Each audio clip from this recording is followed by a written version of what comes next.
로마서 15장입니다. 믿음이 강한 우리는 마땅히 믿음이 약한 자의 약점을 담당하고 자기를 기쁘게 하지 아니할 것이라. 우리 각 사람이 이웃을 기쁘게 하되 선을 이루고 덕을 세우도록 할지니라. 그리스도께서 자기를 기쁘게 하지 아니하셨나니 기록된 바 주를 비방하는 자들의 비방이 내게 미쳤나이다 한과 같으니라. 무엇이든지 전에 기록한 바는 우리의 교훈을 위하여 기록된 것이니 우리로 하여금 인내로 또는 성경의 위로로 소망을 가지게 함이니라. 이제 인내와 위로의 하나님이 너희로 그리스도 예수를 본받아 서로 뜻이 같게 하여 주사 한 마음과 한 입으로 하나님 곧 우리 주 예수 그리스도의 아버지께 영광을 돌리게 하려 하노라. 그러므로 그리스도께서 우리를 받아 하나님께 영광을 돌리신 것 같이 너희도 서로 받으라. 내가 말하노니 그리스도께서 하나님의 진실하심을 위하여 할례의 추종자가 되셨으니 이는 조상들에게 주신 약속들을 견고하게 하시고 이방인들도 그의 긍휼하심으로 말미암아 하나님께 영광을 돌리게 하려 하심이라. 기록된 바 그러므로 내가 열방 중에서 주께 감사하고 주의 이름을 찬송하리로다 한가 같으니라. 또 이르되 열방들아 주의 백성과 함께 즐거워하라 하였으니 또 모든 열방들아 주를 찬양하며 모든 백성들아 그를 찬송하라 하였으며 또 이사야가 이르되 이새의 뿌리 곧 열방을 다스리기 위하여 일어나시는 이가 있으니 열방이 그에게 소망을 두리라 하였느니라. 소망의 하나님이 모든 기쁨과 평강을 믿음 안에서 너희에게 충만하게 하사 성령의 능력으로 소망이 넘치게 하시기를 원하노라. 아멘. 로마서 15장 1절에서 13절까지 읽었는데요. 좀 말씀이 어렵게 느껴질 수도 있습니다. 15장 말씀이요. 그러나 전체적인 문맥을 통해서 좀 이해를 하면 정말 내가 십자가 복음을 알고 믿는다면 14장에서는 형제들과의 관계에서는 비판하지 않는다라는 거죠. 내가 판단하고 내가 나의 잣대를 가지고 형제들을 그는 옳다, 나쁘다 이렇게 판단하는 것이 아니라 복음이라는 것은 주님이 내 안에 사시기 때문에 성령의 분별하심을 따라서 대하지 내가 판단하고 심판하지 않는다고 말씀하십니다. 그러면서 15장에 넘어와서는 이렇게 복음을 따라 사는 우리, 믿음이 강한 우리는 마땅히 믿음이 약한 자의 약점을 담당하고 자기를 기쁘게 하지 아니한다라는 말씀을 하세요. 비판하지 않을 뿐 아니라 믿음으로 행하지 않는 것은 다 죄인데 사람을 대할 때요, 형제를 대할 때 특히 자기를 기쁘게 하지 않는 것이 믿음이 강한 사람의 특징이라는 것입니다. 자기를 기쁘게 하지 않는다는 말이 뭡니까? 우리는 사람들을 만날 때마다 왜 만납니까? 기쁨을 얻기 위해서 만나죠. 대부분 동호회 모임, 결혼식, 생일 파티, 아니면 형제간들끼리 모인다든지 친구를 만난다든지 결국 외로우니까 만나는 거예요. 나 혼자 있으니까 적적하고 심심하고 내 마음이 채워지지가 않는 것입니다. 그래서 외로운 참새 같은 인생이니까 사람을 만납니다. 무인도에서 사는 사람은 아무도 살기를 원하는 사람은 없죠. 왜냐하면 사람을 만날 때 그 사람으로부터 위로받고 칭찬받고 때로는 같이 어떤 활동을 하고 운동을 하고 게임을 한다든지 결국 나 자신을 기쁘게 하기 위해서 만나는 거죠. 극단적으로 말하면 사람을 이용하는 거죠. 그래서 그 사람이 나를 비방하고 미워하고 싫어하고 해코지 하는데 예를 들면 내가 그 사람을 만나길 원하는 사람이 누가 있겠습니까? 대부분 나를 좋아해주고 내 고통을 알아주고 나를 도와줄 수 있는 사람을 만나길 원하지 친구라고 합니다. 이웃이라고 합니다. 그리고 나에게 이익이 되는 사람, 직장 동료입니다. 같이 일을 하고 돈을 벌 수 있는. 자기를 기쁘게 하기 위해서 만난다는 거예요. 모든 관계가. 그런데 오늘 뭐라고 하냐면 믿음이 강한 사람. 정말 믿음이 있는 사람은 사람을 만날 때 나 자신을 기쁘게 하기 위한 목적으로 만나는 게 아니라는 것입니다. 나를 비방하고 나를 싫어하는 사람이라 할지라도 내가 믿음이 있다면 만날 수 있다라는 거죠. 그를 상대할 수 있고 기꺼이 만난다라는 거예요. 예수님이 그렇게 우리를 만나셨다라는 거예요. 하늘 보좌를 버리시고, 하늘 보좌가 어떤 곳입니까? 가장 하나님으로 기쁘고 죄가 없는 곳. 정말 그거보다 완전한 곳이 없습니다. 그런데 그곳을 버리시고 이 땅에 내려오셔서 죄악 구덩이 속에 오셔서 아무도 예수님을 기뻐하거나 즐거워하거나 환영하는 사람이 없었는데, 정말 몇몇 선지자를 빼고는요, 다 주님을 업신여기고 비방하는 비방의 표적이 되기 위해서 오셨다. 누가복음에는 나옵니다. 그렇게 주님과 같은 삶을 산다라는 거죠. 믿음이 강하고 믿음이 약하다는 그 기준이 무엇인가? 믿음이라는 것은 다시 한번 점검을 하면 마음의 위치가 믿음입니다. 믿음이 뭐라고요? 내 마음을 하나님께 드리는 것이 믿음인데, 이제 좀 더 자세하게 이야기를 하면 내 마음이 어디에 머무르는가가 믿음이라는 거죠. 창세기에는 에덴 동산에 머무를 때 그 사람이 믿음이 있는 거예요. 선악과는 뭔가? 에덴 동산을 벗어나는 통로가 선악과였어요. 에덴 동산을 나가버리는 출입구. 마음으로 선악과를 먹었다라는 것은 하나님을 떠났다. 에덴 동산이라는 것은 예수 그리스도 안, 하나님 안을 상징하고 있는 거죠. 장소적으로 하나님 안을 상징하는 겁니다. 그래서 에덴 동산에 마음이 머무르고 있으면 믿음이 있는 거고요. 노아 시대에는 하나님 안, 그리스도 예수 안을 어디에 어떤 장소로 비유했습니까? 방주 안으로 비유를 했죠. 그래서 방주 안에 있으면 구원이고 방주 밖에 있으면 멸망입니다. 내 인격이 뭐 선하냐 착하냐 내가 뭘 잘했냐 못했냐는 그건 믿음이 아닙니다. 그거는 나의 행위죠. 행위로 구원을 받는 게 아니고요.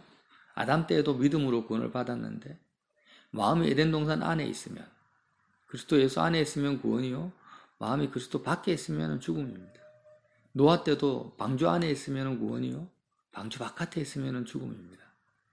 그러면 구약 시대는 어떤 것입니까?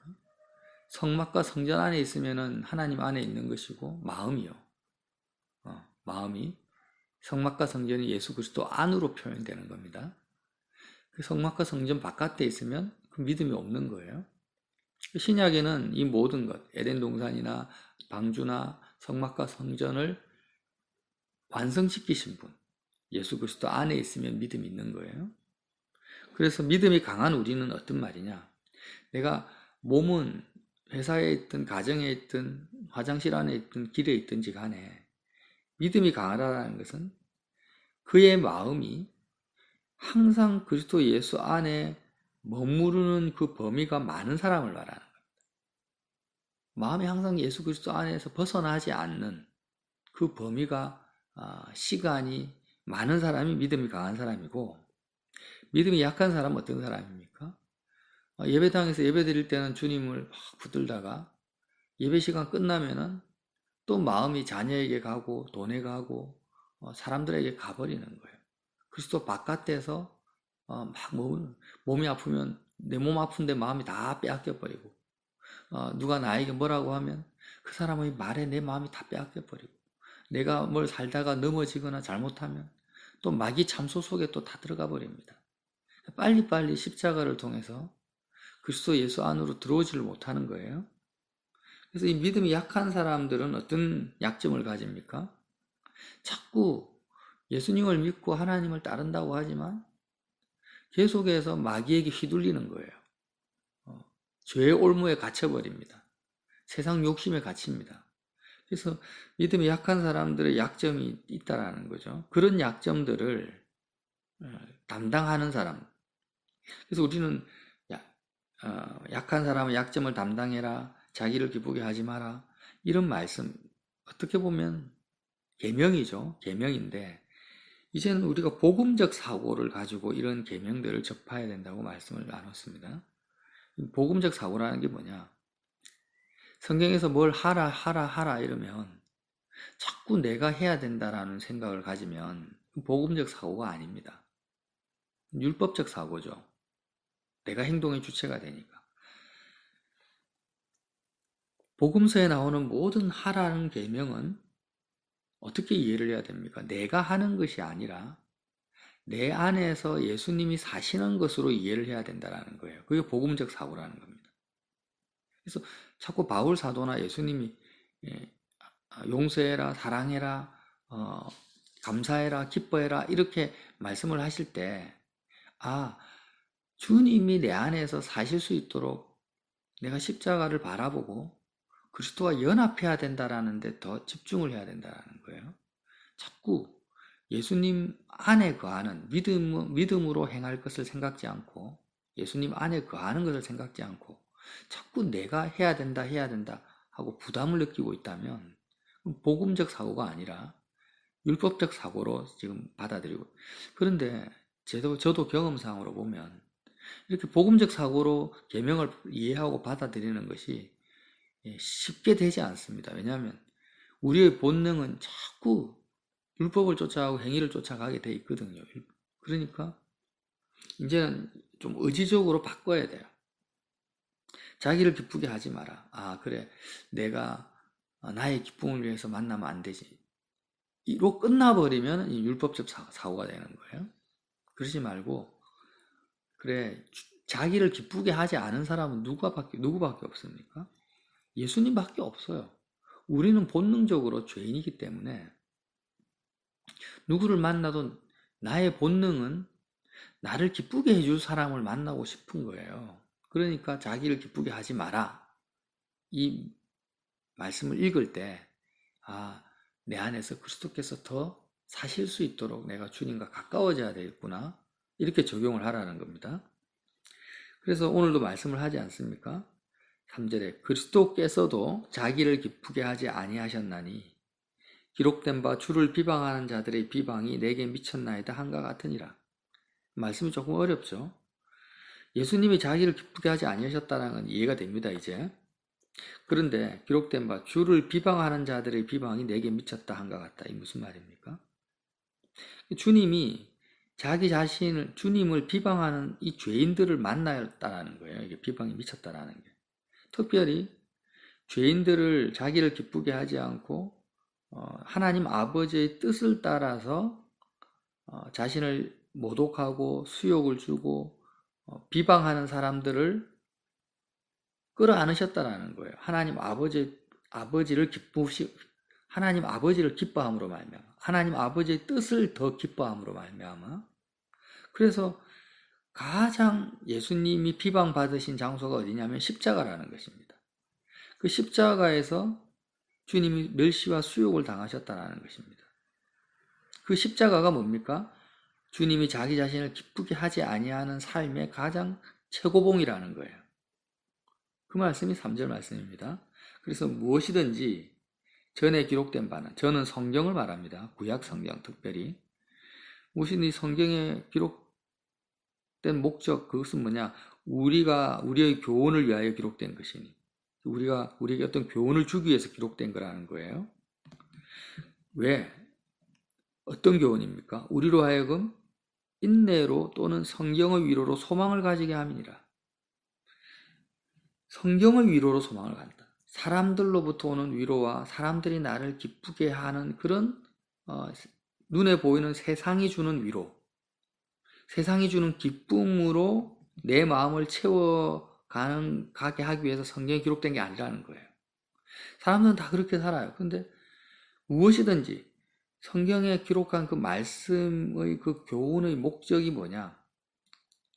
그러면 다시 한번 생각해 봅시다. 우리가 성경 공부를 하고 성경을 읽고 묵상하고 설교를 듣는 그 목적이 뭐라는 겁니까? 오늘 15장 4절에 하면 성경의 위로를 받기 위한 거다.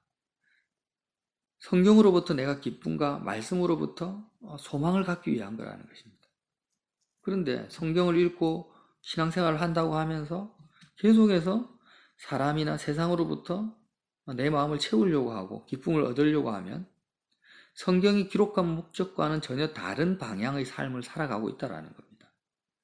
그래서 15장 5절에 이제 인내와 위로의 하나님이 너희로 그리스도 예수를 본보다 서로 뜻이 같게 하여 주사 한 마음과 한 입으로 하나님 곧 우리 주 예수 그리스도의 아버지께 영광을 돌리게 하려 하노라. 인내와 위로의 하나님이 또 이제 말씀이 굉장히 길어지니까 그냥 끊고요.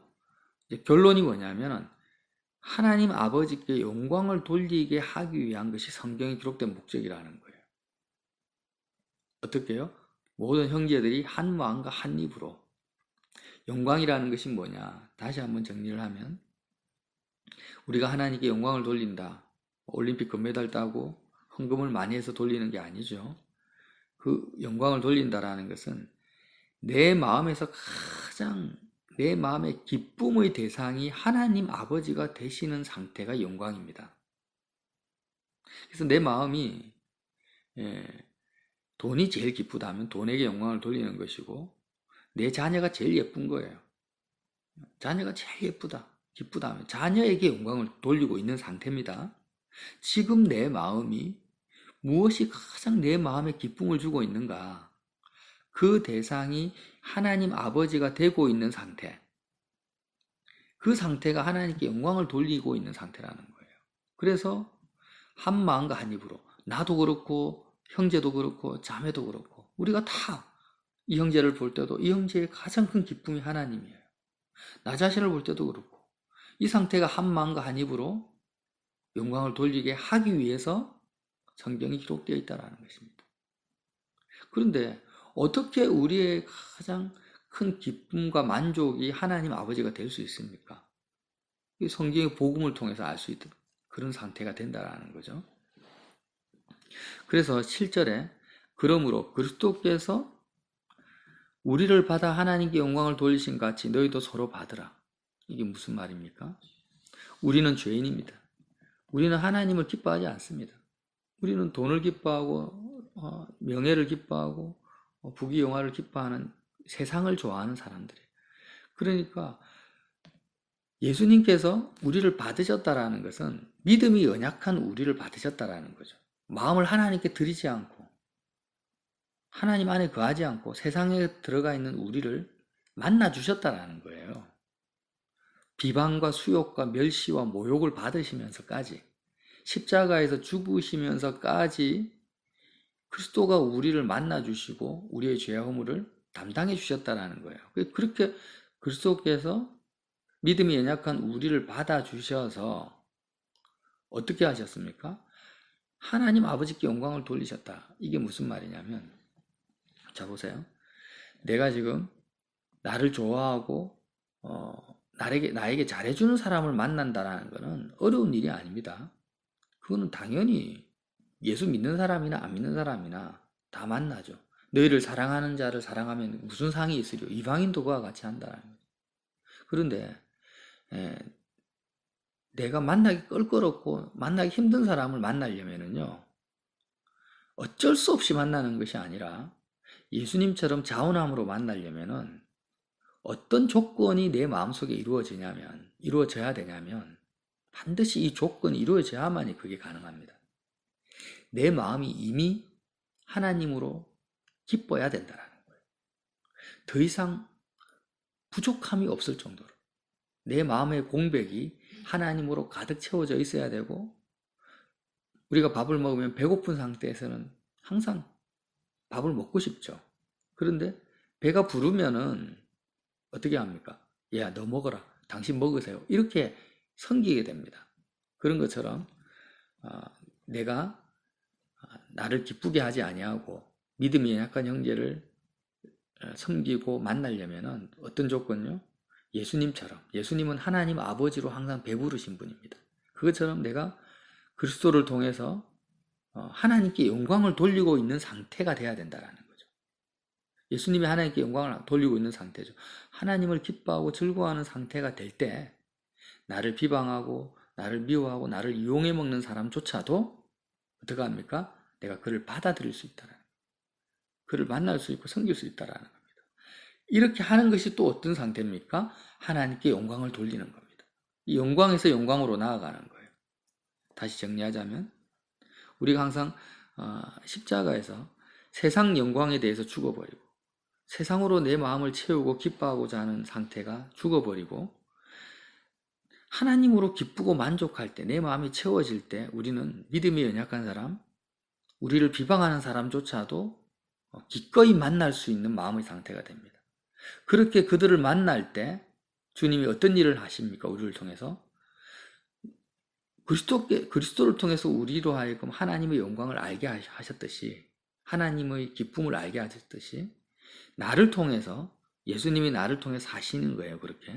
그렇게 해서 나를 만나는 믿음이 연약한 사람이 세상 기쁨을 쫓아가다가 이제는 하나님의 영광을 보게 된다는 것입니다. 그것이 또 하나님께 영광을 돌리는 거라는 거예요. 그 말씀을 7절까지 하셨고요. 내가 말하노니 그리스도께서 하나님의 진실하심을 위하여 할례의 추종자가 되셨으니 이는 조상들에게 주신 약속들을 경고하게 하셨고, 할례의 추종자라는 것이 그냥 율법을 쫓아갔다 이런 말이 아니고요. 할례 받은 사람들의 종이 되셨다 이런 말이에요. 그러니까 율법에 대해서 자유하신 분인데요. 율법이 있는 사람은 율법이 있는 사람처럼 되셨고, 율법이 없는 사람에게는 율법이 없는 사람처럼 되셨고, 세리와 창기들에게는 죄인들의 친구가 되셨고, 또 바리새인과 서기관들에게는 율법을 완성시키는 자로 오셨다라는 거예요. 그러니까 자기를 기쁘게 하기 위해서 자기 위치로 사람들을 끌어당긴 것이 아니라 사람들의 위치까지 낮아지셨다라는 겁니다. 이게 뭐냐? 할례의 추종자가 되셨다라는 거예요. 이는 조상들에게 주신 약속을 경고하게 하시고 이방인들도 그 긍휼하심으로 말미암아 하나님께 영광을 돌리게 하려 하심이라. 그래서 오늘 말씀에 좀 말씀을 이해하고자 하는 포인트가 뭡니까? 하나님께 영광을 돌리는 것이 무엇인지를 이해하면 이게 좀 말씀이 다 풀립니다. 그래서 10절에 보면 또 이르되 열방들아 주의 백성과 함께 즐거워하라는 것입니다. 영광이 뭐라고요? 하나님을 가장 내 마음이 하나님을 기뻐하고 있는 상태라. 예를 들면 돈이 있든 없든 건강이 있든 없든 사람들이 나에게 잘해주든 못해주든 그런 상황과 상관없이 마음이 거기에 붙잡히지 않고 거기에 머무르지 않고 하나님 안에 내 마음이 거하면서 예수님 안에 거하면서 그 하나님으로부터 오는 사랑과 긍휼과 그 성령의 감동이 내 마음을 주장하고 있는 상태, 하나님을 즐거워하고 있는 상태라는 거죠. 그래서 열방들아 주의 백성과 함께 즐거워하라 이렇게 기록되어 있다라는 거예요. 주의 백성과 함께 즐거워하고, 그러면 열방 중에 주께 감사하고 찬송하고 다 같은 의미입니다. 하나님께 영광 돌리고 감사와 찬송과 즐거워하는 것이 영광이라는 거예요. 그래서 11절에 또 한 번 말합니다. 모든 열방들아 주를 찬양하며 모든 백성들아 그를 찬송하라 하였으니 또 이사야가 이르되 이새의 뿔이 곧 열방을 다스리기 위하여 일어나시는 이가 있으리니 열방이 그에게 소망을 두리라. 모든 민족과 모든 백성들이 예수님에게 소망을 둔다라는 것입니다. 그래서 결국 그리스도께서 열방을 다스린다 할 때 그 다스림의 그 권능이 뭐냐라는 거예요. 세상의 독재자들은 총칼로 다스리고 권력으로 다스리고 여러 가지 매스미디어로 다스립니다. 그러나 주님이 나를 다스린다 할 때 왕이신 주님, 만왕의 왕이신 그리스도께서 내 마음을 다스릴 때 어떻게 다스리는가? 그 주님의 통치가 어떻게 이루어집니까? 내 마음이 하나님께 영광을 돌리게 하는 것입니다. 내가 어디에 있든지 하나님 아버지가 나의 가장 큰 기쁨과 만족이 되는 상태가 뭐냐? 왕이신 예수님이 나를 다스리고 있는 상태라는 거죠. 주님이 나를 다스린다는 건 로봇처럼 다스리는 게 아니고요. 그래서 우리는 내 삶을 돌아보면 압니다.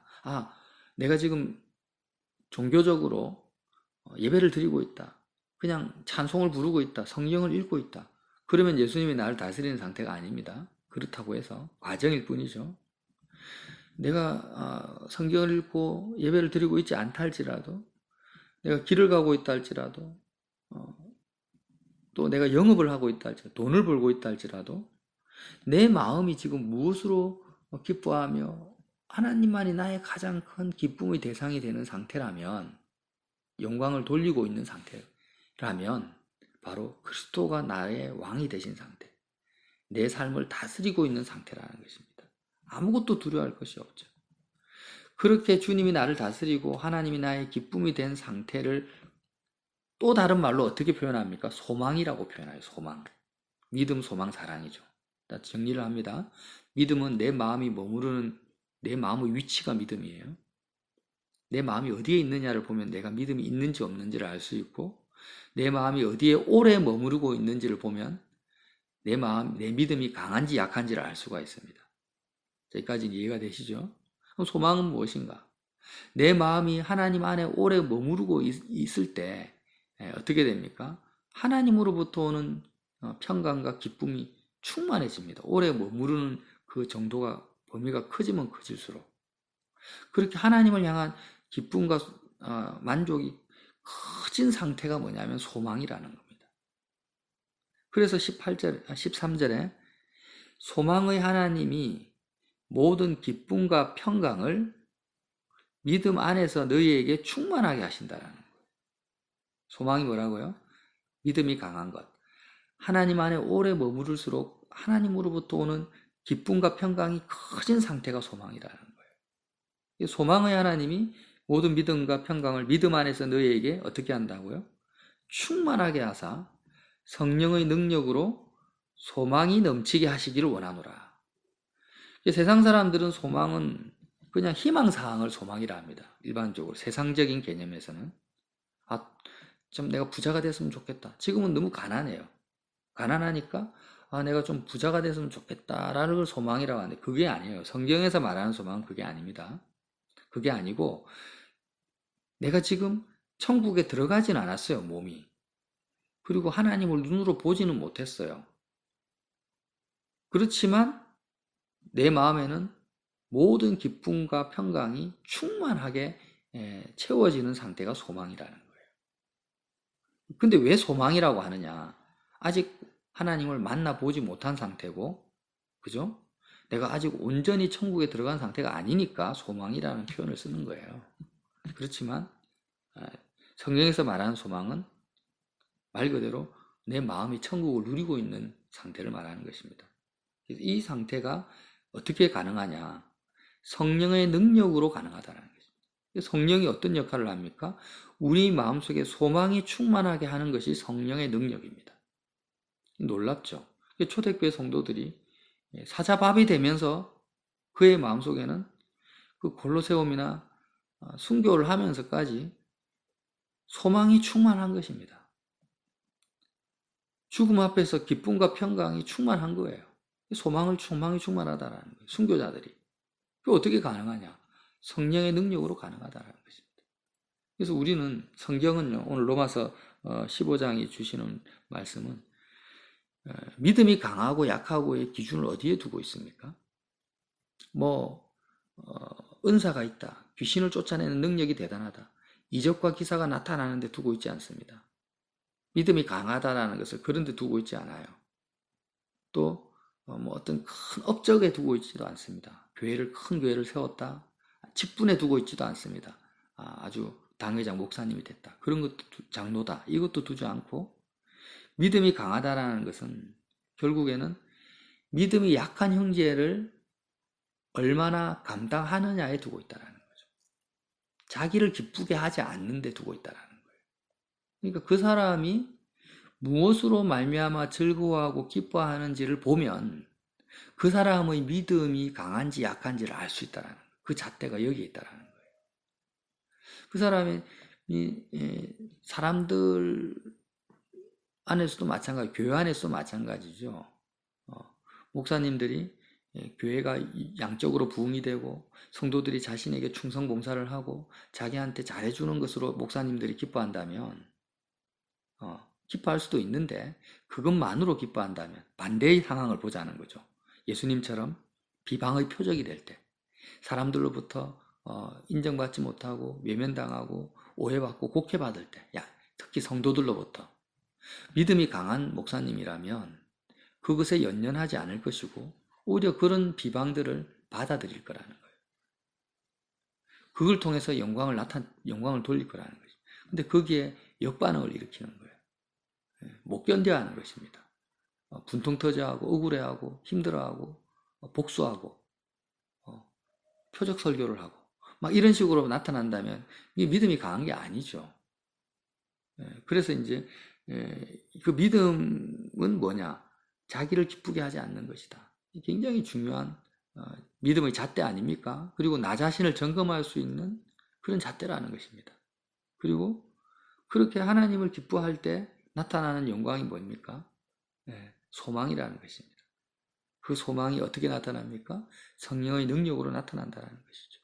그래서 오늘도 하루를 살아갈 때 다른 데 우리가 삶의 표대를 두서는 안 됩니다.